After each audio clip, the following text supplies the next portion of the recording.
Jina langu ni Mahmoud Marjebi na jina langu la kisanii naitwa Mwita Maranya. Hali ndo kama mlivyosikia ni kwamba alikuwa anasumbuliwa, alikuwa anaugua, alikuwa anaumwa na pumu, alikuwa anaumwa na pressure.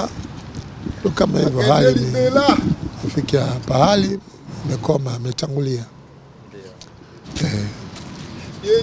Wewe umefanya kazi pamoja na uhai wake, unaweza ukamuelezea vipi Onyango?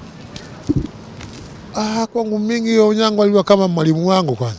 Sasa pamoja na kwa mimi nilikuwa na kipaji cha sanaa, lakini yeye alikuwa ananiongoza kwa mambo mengi tu, maisha, kazi. Tulikuwa tunaishi kama ndugu. Mimi ni pacha. Ukimwona Onyango lazima mimi nitakuwa nipo karibu. Ilikuwa hivyo, tulikuwa hivyo.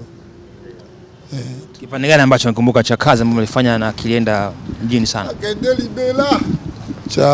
Unajua sisi tumetoka kwenye TV kipindi kirefu sana, na hata kwenye kazi nyingine tulikuwa tunafanya kazi nyingi tu kwenye kampuni ya nani huyu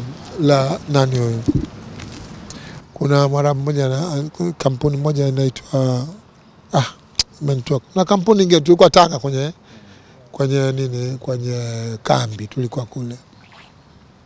Tulifanya nyingi kazi nyingi, sikumbuki, sijui nitaje ipi, nyingi tu tumefanya. Chache ya haraka ambayo uko nayo kichwani sababu na hii bwana ilikuwa nzuri sana kwa enzi zao. Kazi inaitwa tulifanya na Majuto Tanga, inaitwa Zebra. Kuna kazi kampuni inaitwa Aliriami. Kuna kazi sawa, ametangulia mwenzako, lakini kipi ambacho unaweza ukaelezea jamii kutokana yeye ili basi vijana wakafuata?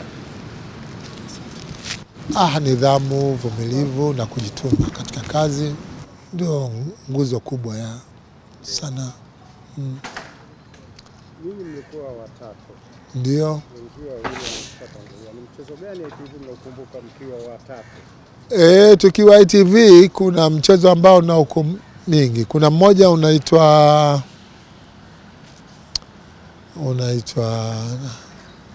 kuna mipaka ya shamba. Mipaka ya shamba. Alafu kuna mchezo unaitwa Baba Mkwe.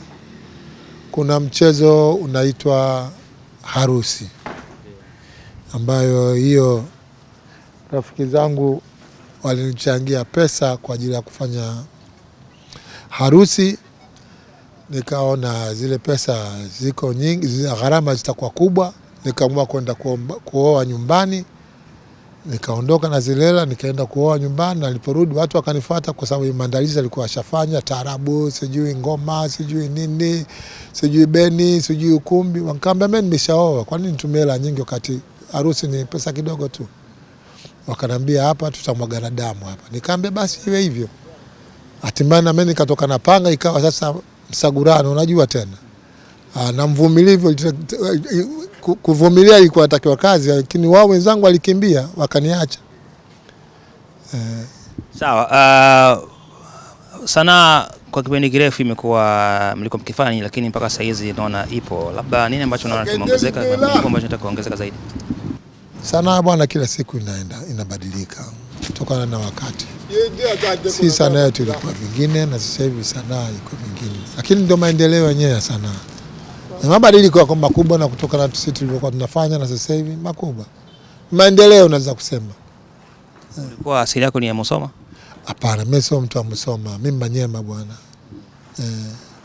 Kwa faida ya mtazamaji na kizazi cha sasa, wala zamani nadhani watakuwa nakukumbuka, lakini kwa faida sasa hivi na wakiona clip wakumbuke. Tupe kidogo kipande ambacho ulikuwa ukiigiza ile lafudhi ya Kikuria. Jana tulikubaliana mpaka utakuwa mwisho hapa. Sasa leo nakucha mtu mwingine hata anachomoka kijita anasema mpaka utafika. Kuna mpaka wa kuweka kijita hapa kuhamisa hapa kwenye jiwe unapeleka pale kwenye kijita. Hili haliwezekani. Sasa kwa tabia namna hiyo, mimi napenda watu namna hivyo. Hapo tutarekebishana hapo. Kuna hatari ya mtu kwenda kulala nyumba ya bure bila kulipia. Si unajua ile inaitwa nini? Mochwali ile. wa moto braboda moto nakuria bintamba msutu suzuka po nakuruti nakuruka mra ndaito umuntu hano wacha tu kabisa. Ulipokea simu ngapi baada ya kuigiza hivi?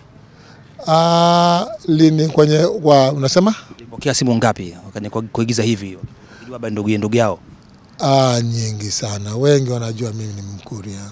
Wengi sana wanajua kama mimi ni Mkuria, lakini mimi sio Mkuria.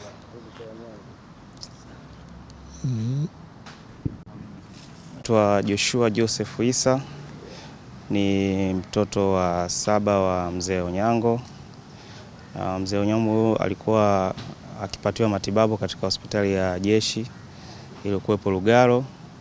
Karibia wiki nzima hii alikuwa anapambania afya yake, lakini kwa siku ya jana ndipo mauti ukamkuta kwenye majira ya saa 8:30 usiku. Ndio mauti ulimkuta mzee wetu.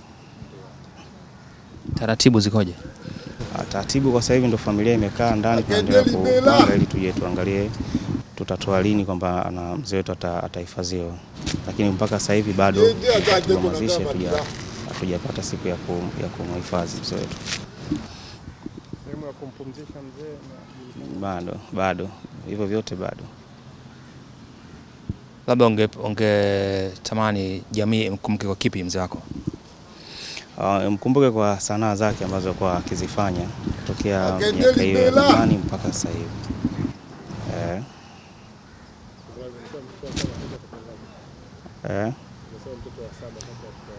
Kati ya watoto 10.